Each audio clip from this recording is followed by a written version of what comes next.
Thank you. Thank you, everybody, and welcome. Thank you for being here. Before we begin, just want to make a brief note about yesterday's oversight hearing. It was excellent to appear. We were honored to appear before the House Energy and Commerce Committee. I want to thank the committee for inviting us and having us to have an opportunity to talk about the issues that FERC is working on for the American people.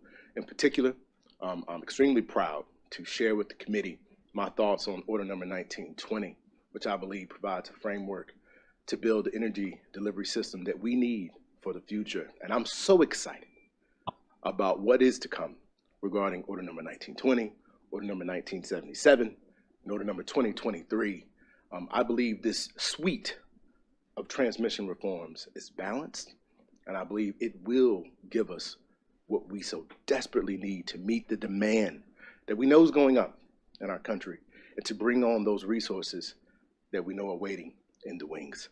I also want to acknowledge my fellow state commissioners. We had a letter that was submitted to FERC, and that was also entered on the record yesterday in the hearing, with 33 state commissioners from all over the country, from Washington State to Arizona to Louisiana to the District of Columbia.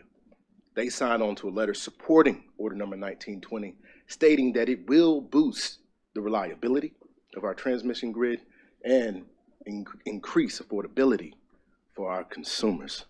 And I encourage everybody to go online, find that letter, read it. It is outstanding. And so with that, we'll start here in the room. There's no online, but we will take questions here. I'll start with James. Sure. State your name and your organization. Yeah. James Downing, RTO Insider. Since you brought up 1920, like in the states, like even some of the supporters, like in the states, they're against that idea where you won't require the transmission providers to file the cost allocation that they come up with. Like, is that something that you could see changing on rehearing, or do you have any thoughts on that? Like, so you're aware, any major rule that we have at FERC, there will be requests for rehearing. We've had a number. I think there's close to 50 requests for rehearing. We'll do exactly what we did for the original NOPR. We'll respond to every single issue raised to the extent that there are improvements that can be made to the rule. And I look forward to working with my colleagues on what those might be. I think you hear me joke all the time that it's a perfect rule. But I do believe that while it's a great step forward, we're just getting started. We can make improvements. I look forward to working with my colleagues to that end. Thank you. Kath. Hi, Catherine Morehouse with Politico. Thank you so much for taking our questions. I wanted to see if you had the chance to review the permitting bill that was released by Senators Manchin and Barrasso. It had a lot of key provisions related to transmission specifically that could impact FERC, and I'm curious whether you've had the chance to review it and have any thoughts on the transmission pieces specifically. So, Catherine, we were a little busy this week preparing for the House Oversight hearing, but while I haven't had a chance to review the proposed permitting legislation in detail, what I can say is this: what I have seen, I believe that it appears to be balanced and quite frankly, promising to speed up what we know are the needed infrastructure projects around this country. And so, while we don't endorse legislation, I am very hopeful that this is a step in the right direction. Thank you. Tom. Thank you, Tom Tiernan with the Energy Daily. Following up on some of the questions from yesterday's hearing, and I apologize, I'm asking about the EPA rule, but it came up quite a bit yesterday. You mentioned during the Q&A that the rule from EPA has the emergency off-ramp provisions. And given some of the generation issues and higher demand issues that came up during the hearing, I'm wondering if you're concerned that that off-ramp might be needed and the cost it might impose on consumers. And then also maybe a follow-up in terms of the amount of coordination done with EPA. I think there was a little bit of a difference in terms of how much coordination was done before that final rule came out. I'll start with your last question. We had staff-to-staff meetings often with the EPA, and we continue to do so. I had meetings directly with the leadership of EPA, so it wasn't just the one technical conference where we actually engaged with the EPA. Again, I am extremely happy. I was extremely happy to see that emergency off-ramp included in the EPA rule. I don't have an opinion today on whether or not that will be needed, but it's excellent to have that as an insurance policy in the event there is an emergency, and we will be ready, willing, and able to work with the EPA to implement it if need be. So thank you for the question. We'll take one more in the room.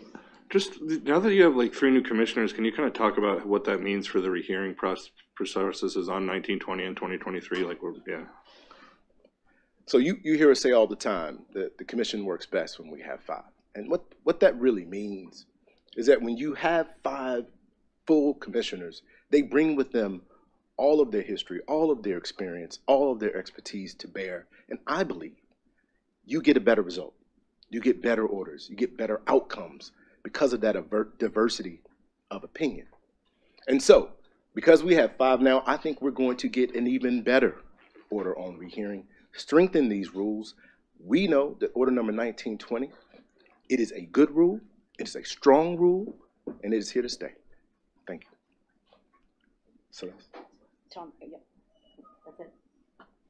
Tom has his Done. hand Tom. up. I won't stop him. from Absolutely. asking. Tom, go ahead. Last It's question. not for me. A colleague of mine who was not able to ring in on the Zoom call. Oh, sure. So Okay. I think Fair that's enough. cheating, Tom. I don't know if that's allowed. a question by proxy. It's technology at its finest or worst, depending on your view. And the question is, after the JARC-C, the Supreme Court ruling that can affect some agency actions, if you care to address the legal avenue that FERC might pursue on some of the gas market manipulation and fraud enforcement cases, if that will shift in terms of path to district courts or the legal route there. So we are aware of the JARC-C Supreme Court ruling. While I haven't reviewed it in detail, and we have an ongoing discussion with our Office of General Counsel on all of the recent Supreme Court cases that might impact FERC jurisdiction, I will say this, just from my personal opinion, it will have some impact on our enforcement proceedings. To what extent, that's something we have to continue to look at. We take our enforcement authority under the Federal Power Act, under the Natural Gas Act, extremely serious. I believe that enforcement goes hand in hand with affordability and the trust that our consumers have that everyone who engages in our markets, everyone who engages in our process, that they will follow the same rules. This is something that we will continue to make a priority, and I look forward to digging into what the impact of these cases will be on FERC. All right, thank you, everybody. Thank you for joining. Thank you, Mr. Have a great Chairman. day. I might have an Andy question. Sorry, I just checked with a colleague as well. Yeah. I will make staff I'm available. happy to, yeah, absolutely. Thank you. Let me know the question, then we'll get back to you.